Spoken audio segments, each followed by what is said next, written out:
This is CBS 7 News at 6. Your eye on West Texas. A late-breaking story tonight into our CBS 7 newsroom. An Ector County ISD teacher now faces 7 felony charges after police arrest him for sexual assault and improper relationship with a student. CBS 7's Stephanie Rivas has been following this story since it broke. She is now in the newsroom with more. Steph? ECISD officials are not saying much about the incident, but here's what we do know. Sometime late last week, district officials tell us they became aware that a 9th grade geography teacher might have been involved with a student. Now, an investigation led to the arrest of Brian Berta, who lives in Andrews. Berta was arrested on Monday and charged with 4 counts of sexual assault. He posted a $140,000 bond and then was released. Then today, Berta was arrested again on 3 counts of improper relationship between an educator and a student. Those bonds total $90,000. Andrews County jail officials say Berta has not bonded out. Both charges are second-degree felonies. Berta is a 6-year veteran of ECISD and submitted a letter of resignation on Tuesday, according to district officials. Now, we are working to get the warrant affidavits, which will spell out more into the district's investigation and exactly what Berta is accused of doing. Keep it right here on CBS 7 and also our CBS 7 Facebook page and CBS7.com for that information as we get it. For now, live in the newsroom, Stephanie Rivas, CBS 7 News. Steph, thanks very much. It continues to be the talk of West Texas. Water restrictions are tightening, but that doesn't mean your lawn has to suffer. But that's just one of the worries. Could using less water end up costing you more? And how far will one city go to stay under their allotment? Plus, we'll take a look at when you can water once the new restrictions start. Local irrigation specialists and landscapers say they have seen a boom in business since this drought began. CBS 7's Shelley Childers is live in the studio with more on why strategic irrigation can keep your lawn green. Shelley? According to these professionals, the water restrictions can actually be used as a teaching tool to learn how we can live resourcefully and happily, watering only 2 or 3 days a week.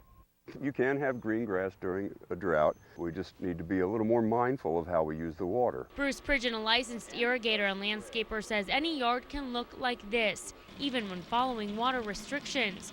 In fact, his business has been booming since the drought began. Our company and everybody else that I know is just weeks behind. Pridgeon says the key to a green surface all begins below the earth with the soil. The better the soil, the healthier the grass will be, and the healthier the plants are, the less water they're going to need. He recommends using an organic soil and even adding some gypsum to increase iron absorption, which can mean greener grass. And for watering trees and flowers, he says a drip system will cut your water use by 1/3. This is actually where the water comes out, and this is a little pressure regulator in there so that you have the same pressure throughout every point on the tubing. For the final touch, he says adding mulch will keep water from evaporating. I cut the water by half in these beds where I have mulch versus bare soil. All of those things help to minimize the water usage and maximize the benefit that you get out of the water that you use. Reporting for CBS 7 News, Shelley Childers. Get ready for a spike in your water bill even if you're using less water during the drought. The Colorado River Municipal Water District says they are moving forward with plans to design and possibly construct pipelines on a well field in Ward County. The project would cost $142 million. That cost would then be passed on to you, the consumer.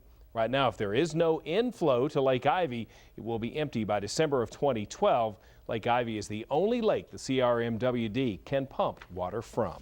Midland has already voted to implement restrictions that only allow you to water 2 days a week, and Odessa could lay down even harsher restrictions, including getting rid of sprinklers altogether. So what does this hand watering entail, and what would it do to your lawn? CBS 7's Shannon Murray is live now at an Odessa home with a closer look. Shannon? That's right. Not only is the city of Odessa talking about restricting watering to 2 days a week, they're also talking about putting restrictions on how you water your yard by only allowing hand watering. So we're going to show you what hand watering is. It's actually watering your yard by hand like we are right here with this hose, But it doesn't have to be with a hose. It could be with a bucket. It could be even with a sprinkler, as long as your hand is holding it the entire time. Now, I spoke with the City of Odessa Utilities Director, who says it's really more of a mental thing, because if you're monitoring your water use and actually visualizing how much you're using, you end up using a whole lot less. And they actually hope to have a decision on that made by the end of the week. And we'll hear more from the city tonight on CBS 7 News at 10 o'clock. For now, reporting live in Odessa, Shannon Murray, CBS 7 News. Shannon, thanks very much. Odessa is also reminding you that a nuisance water ordinance affects everyone, whether or not you're on well water. The ordinance prohibits things like not fixing a leak or using a broken sprinkler head or even allowing water to run into public streets or the alleyway. The ordinance applies to all sources of water and could result in a $500 fine. Water restrictions have many looking for other ways to keep their yards looking green. Alternative landscaping is gaining popularity here in the basin. One of the options is synthetic grass, which requires no watering and allows you to have a green lawn year-round. Artificial grass company Southwest Greens tells us the price of the synthetic grass ranges from $10 to $6 per square foot.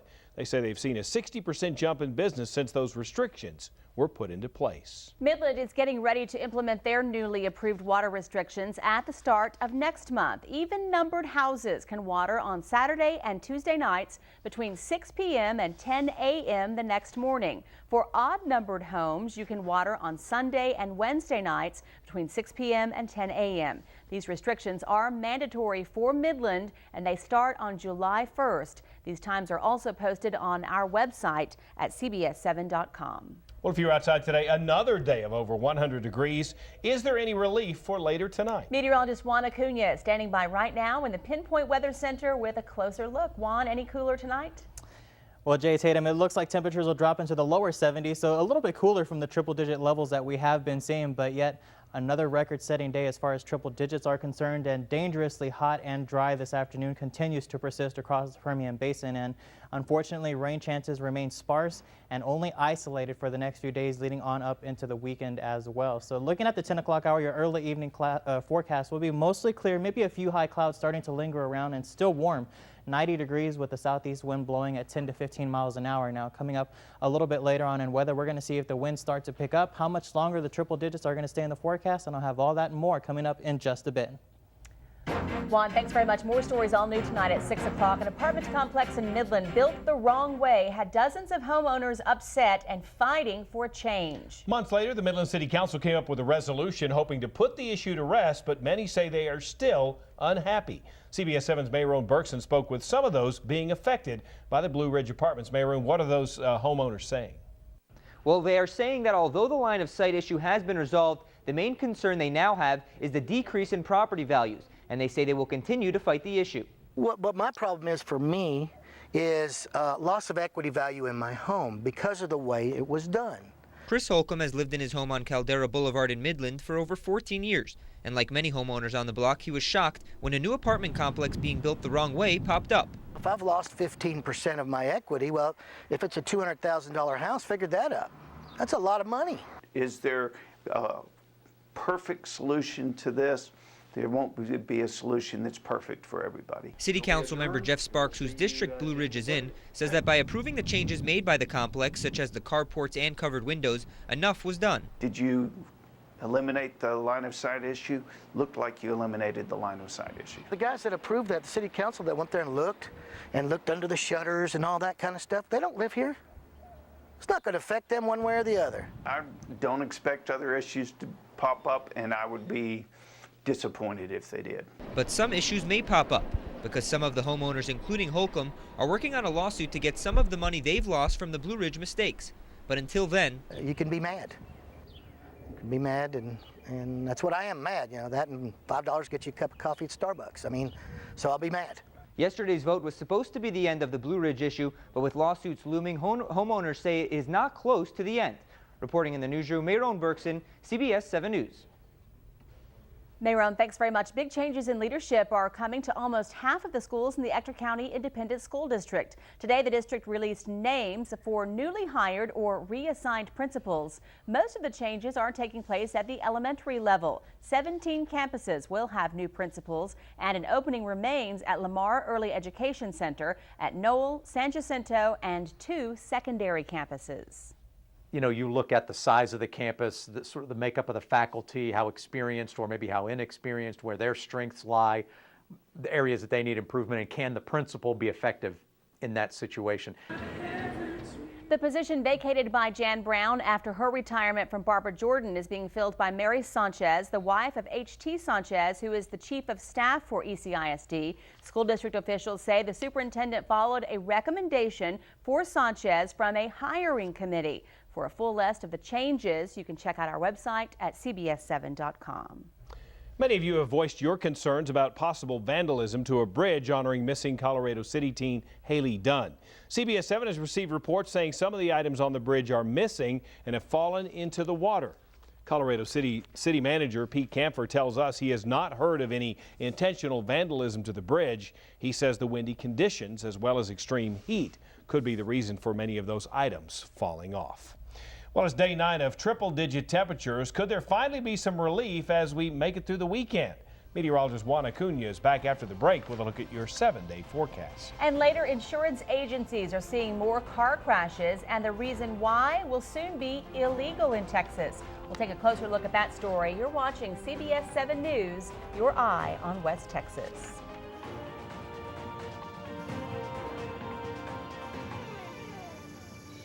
Can finally start to see a little bit more of the temperatures starting to calm down a little bit. I almost put 99, but I think we'll hit the century mark. Later in the week, I think we'll finally start to go below 100 degrees and get into the upper 90s, and maybe even a possibility of some decent rain, but we'll keep an eye on the models and hopefully it'll come this way. All right. We need it. Juan, Yes. thanks very much. What's the best way to get in a good workout if it hurts you to do so? It's becoming a problem as you get older, and we'll have some ways to overcome the pain coming up after the break. You're watching CBS 7 News, your eye on West Texas. It's important to exercise and eat healthy as you age. In this week's Health Minute, we're talking to Mission Fitness staff about how a healthy lifestyle isn't just for people over 65.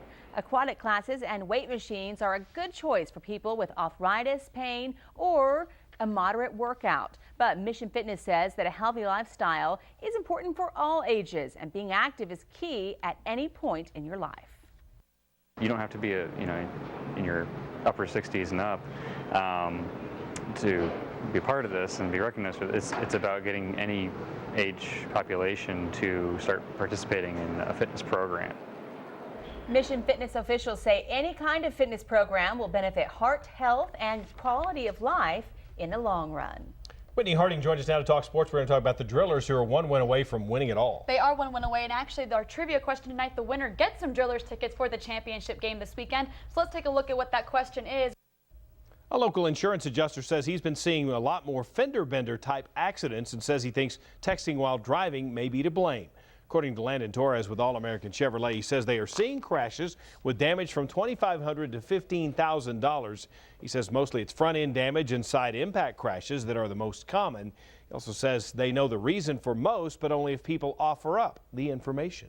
You know, but texting is becoming a pretty big thing now. I've run into quite a few pretty bad accidents that, you know, cars had about $10,000 worth of damage just from what they've told me. You know, they were reaching for their phone or they were on their phone. Torres also says many of the drivers in the crashes are teenagers. Now, there may be help on the way as lawmakers tagged on a texting while driving bill as part of a bill allowing retired peace officers to carry concealed weapons. If approved, it would go into effect September 1st. Entertainment Tonight is coming up next. You make it a great evening.